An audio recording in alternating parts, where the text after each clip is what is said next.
കോഴിക്കോട് ഫറൂഖിൽ കള്ളനോട്ട് വേട്ട സംഭവത്തിൽ 5 പേർ പോലീസ് പിടിയിലായി. 500 രൂപയുടെ വ്യാജ നോട്ടുകളും നോട്ട് അടിച്ചുവെച്ച പേപ്പർ ഷീറ്റുകളും പ്രിന്ററും പോലീസ് കണ്ടെടുത്തു. രഹസ്യവിവരത്തിന്റെ അടിസ്ഥാനത്തിലാണ് അറസ്റ്റ്.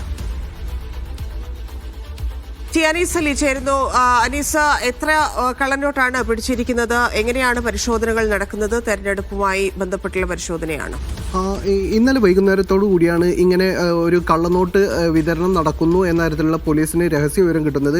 ഇതേ തുടർന്ന് രാമനാട്ടുകരയിലാണ് രാത്രി 9:00 കൂടി പോലീസ് പരിശോധന നടത്തുന്നത്. ഇവിടെ നിന്ന് ഈ പരിശോധന നടത്തുന്നതിന്റെ അടിസ്ഥാനത്തിൽ ദിജിൻ എന്ന് പറയുന്ന ഫറോക്ക് സ്വദേശിയിൽ നിന്ന് ഈ കള്ളനോട്ടുകൾ പിടികൂടി. 35 നോട്ടുകളാണ് പിടികൂടിയത്. 500 രൂപയുടെ വ്യാജ നോട്ടുകളാണ് ഇയാളിൽ നിന്ന് പിടികൂടിയത്.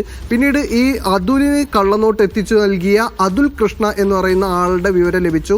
ഈ ആളുടെ വീട്ടിലായിരുന്നു പിന്നീട് പോലീസ് പരിശോധന നടത്തിയത്. ഇതിലും 20 നോട്ടുകൾ ഇങ്ങനെ കള്ളനോട്ടുകളായി ലഭിച്ചു. പിന്നെ ആ വീട്ടിൽ നിന്ന് തന്നെ അച്ചടിച്ച രീതിയിൽ വെച്ചിട്ടുള്ള നോട്ടുകളും അതുപോലെ തന്നെ ഇത് അടിക്കാൻ ഉപയോഗിക്കുന്ന പ്രിന്ററും ഒക്കെ അവർക്ക് ലഭിച്ചു.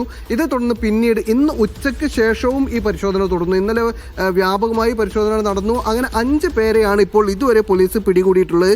രാമനാട്ടുകര സ്വദേശി ദിജിൻ, കൊണ്ടോട്ടി സ്വദേശി അതുൽ കൃഷ്ണ, അരീക്കോട് സ്വദേശികളായ അംജദ് ഷാ, അഫ്നാൻ, മുക്ക സ്വദേശി സാരംഗിന്റെ വീട്ടിൽ നിന്നാണ് ഈ പ്രിന്റർ പിടികൂടിയിട്ടുള്ളത്. എന്തായാലും സാരംഗാണ് ഇതിലൊരു മുഖ്യ പ്രതി എന്നാണ് പ്രാഥമികമായി മനസ്സിലാകുന്നത്. വിശദമായ അന്വേഷണം പോലീസ് ഇപ്പോൾ നടത്തുന്നേ ഉള്ളൂ. എന്തായാലും 5 പേർ ഇപ്പോൾ പിടികൂടിയിട്ടുണ്ട്.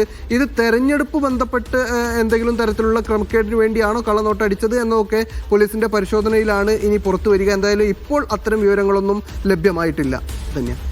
ശരി അനീസ്.